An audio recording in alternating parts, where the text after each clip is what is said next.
E aí, gente, beleza? Salve todo mundo. Vamos que vamos aqui na nossa aula de hoje sobre rebeliões coloniais aqui no Brasil. E os tipos de rebeliões, né?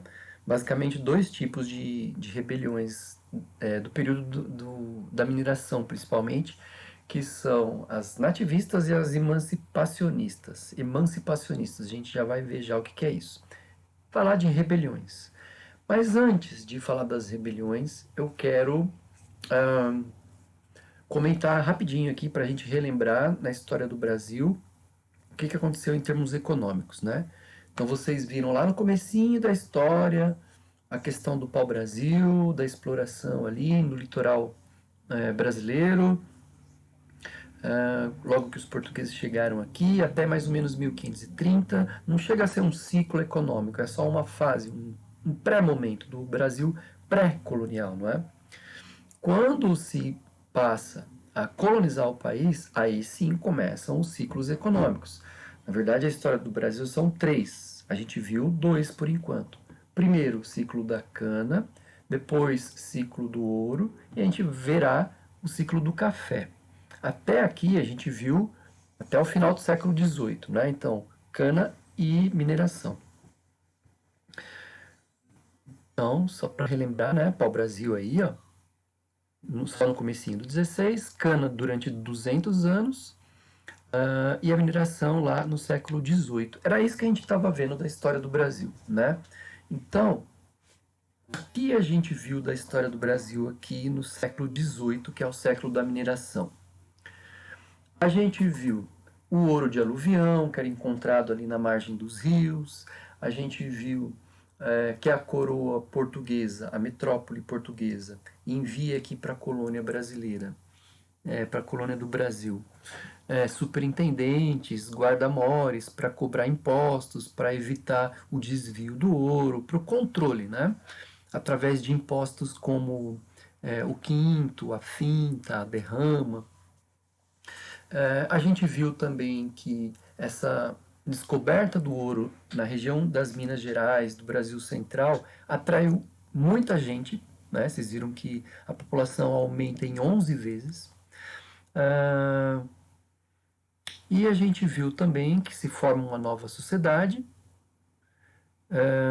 com características, né, muito peculiares, muito específicas, um destaque para a questão do barroco e, enfim, festas, tanto por parte da elite quanto por parte dos populares, o surgimento de classe média, uma série de características muito típicas desse ciclo da mineração. Olha lá, o ouro de aluvião, sistema de controle através dos impostos, migração, sociedade de cultura e o ciclo aí, ó. Aqui, ó, está representado desde 1706, ao longo de todo o 19, até 1799, é isso? Então, o que vocês veem? Que o ouro começa a ser produzido, vai aumentando a sua quantidade, né? Chega ao seu limite e aí começa a escassear porque o ouro vai se esgotando, não é? Se a gente for analisar aqui as cores, o mais escuro é em Mato Grosso, o mediano aqui, a cor mediana cinza, é em Goiás, e o grande produtor, que é essa corzinha mais clarinha, é Minas Gerais, né? Então, somando tudo, eles vão chegar no pico, no auge, no ápice, e isso tudo em toneladas, né? E vai começar a decair da metade do século XVIII, mais ou menos, até o fim do século XVIII, certo? É isso que a gente estava vendo aqui. A gente estava vendo a fase da mineração. Ah, professor, mas aí o tema não é sobre rebeliões? Sim, eu só estava relembrando algumas coisas de uma forma muito breve, né? Para daí comentar, mas espera aí, depois que a gente viu tudo isso, e a insatisfação por parte das pessoas que viviam aqui no Brasil? E as rebeliões que aconteciam aqui? Ou tudo era lindo, maravilhoso, não é? Bom, é sobre isso a aula de hoje, então, sobre as rebeliões desse período, desse gráfico aqui, que é o período da mineração. Esse gráfico é o gráfico da mineração, certo? Vamos lá. Gente, revolta, rebelião social, revolta social, por questões políticas, sociais, econômicas, enfim. Nesse período do Brasil colônia, basicamente existem esses dois modelos aí, esses dois tipos de rebelião, esses dois tipos de revolta que existiam no Brasil. Ou nativista ou emancipacionista. Beleza. Vamos pensar a palavra? Porque se a gente entende a palavra, ou as duas palavras, na verdade, a gente compreende de uma forma mais tranquila e mais fácil os exemplos, os fatos que aconteceram lá, para cada uma delas. Nativista vem de nativo, de nacionalidade, vem de nação. Nação é um sentimento que as pessoas têm pelo grupo que elas se identificam. Então, uma revolta nativista é uma revolta, uma rebelião nativista, é uma rebelião que diz respeito às pessoas que estão insatisfeitas com algo que incomoda a nação delas, o pequeno grupo delas. Então, digamos que a gente pode dizer assim, que as rebeliões nativistas são rebeliões com temas isolados. Uma certa nação, um certo grupo que se identifica com uma certa característica está reclamando X. O outro grupo diferente reclama sobre as questões Z e o outro Y. São questões muito isoladas, não são questões abrangentes, né? Por um motivo e por outro. Isso é um tipo de rebelião do Brasil, colônia. São casos isolados, reclamações isoladas. O outro tipo, que é essa segunda que vocês estão vendo aí, são as emancipacionistas. Peraí, vamos pensar a palavra de novo.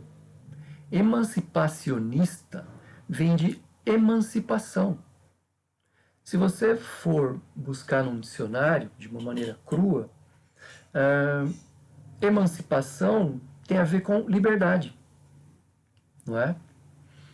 Vamos supor, uma pessoa com 16, eu estou dando um exemplo, uma pessoa com 16 anos, ela quer acelerar o processo de maioridade dela, e ela combina com o pai e ela pode ir no cartório e se emancipacionar, fazer um documento de emancipação. E aí ela passa a responder pelas atitudes dela, ela é livre. Emancipação quer dizer, é um sinônimo, né, de liberdade. Então quer dizer que, tendo entendido a ideia da palavra, você passa a entender o que significa uma rebelião emancipacionista. O que os revoltosos emancipacionistas queriam? Liberdade. Liberdade em relação a quem? A quem comanda. E quem é que comanda o Brasil? Portugal. São dois tipos diferentes. Nas nativistas, são pequenos motivos, ou grandes, né? Pequenos ou grandes motivos isolados para cada naçãozinha, para cada grupo. Emancipacionista é uma coisa que quer a liberdade. Não do país, muitas vezes, né? Durante muito tempo não se queria a independência do Brasil. Se queria, por exemplo, a independência, né, de Minas Gerais, a independência da Bahia, não é? Queriam separar o Nordeste, queriam separar São Paulo, o Rio Grande do Sul, e não do Brasil. Essas rebeliões por liberdade não são do Brasil, são das províncias do Brasil. Aquilo que hoje a gente chama de estado, né? Estado de Minas, estado da Bahia. Entendido isso? Revolta nativista. São revoltas locais por motivos locais. Revoltas ou rebeliões emancipacionistas. Querem a liberdade de uma determinada província. Aquilo que a gente chama de estado hoje. Então tá lá, ó. Nativista. Caráter local, não propõem independência, reclamam sobre imposto, sobre problemas de renda, problemas relacionados à exploração do ouro, problemas relacionados aos impostos, né? Problemas comerciais. Então, são problemas isolados para aquela nação específica, né? E a aula que vem a gente vai ver aí, ó, Beekman, Boabas, Mascates, né? São exemplos de revoltas locais, de rebeliões nativistas. Próxima aula. E aí, numa terceira aula, a gente verá as emancipacionistas. Olha lá, emancipacionista quer romper com a metrópole, quer liberdade, quer independência. E os dois grandes exemplos que a gente vai ver nessa terceira aula dessa série de 3, né, vai ser Inconfidência Mineira e Inconfidência Baiana, ou Conjuração Baiana ou Conjuração Mineira. Pode ser Inconfidência ou Conjuração Mineira e Inconfidência ou Conjuração Baiana, tanto faz. É que normalmente aparece Inconfidência Mineira e Conjuração Baiana. Vocês vão ver então que Minas, que é a independência de Minas Gerais. Bahia, que é a independência da Bahia, não do Brasil. Isso é uma outra história. Tudo bem? Entendido? Diferença entre emancipacionista e nativista, uma de caráter de independência e liberdade e outra de caráter muito local, por causa de imposto, por causa de exploração de ouro, por causa de questões comerciais, etc. Beleza? Depois a gente vê com mais detalhes cada um desses dois tipos. Então, gente, é isso. Valeu? Até a próxima.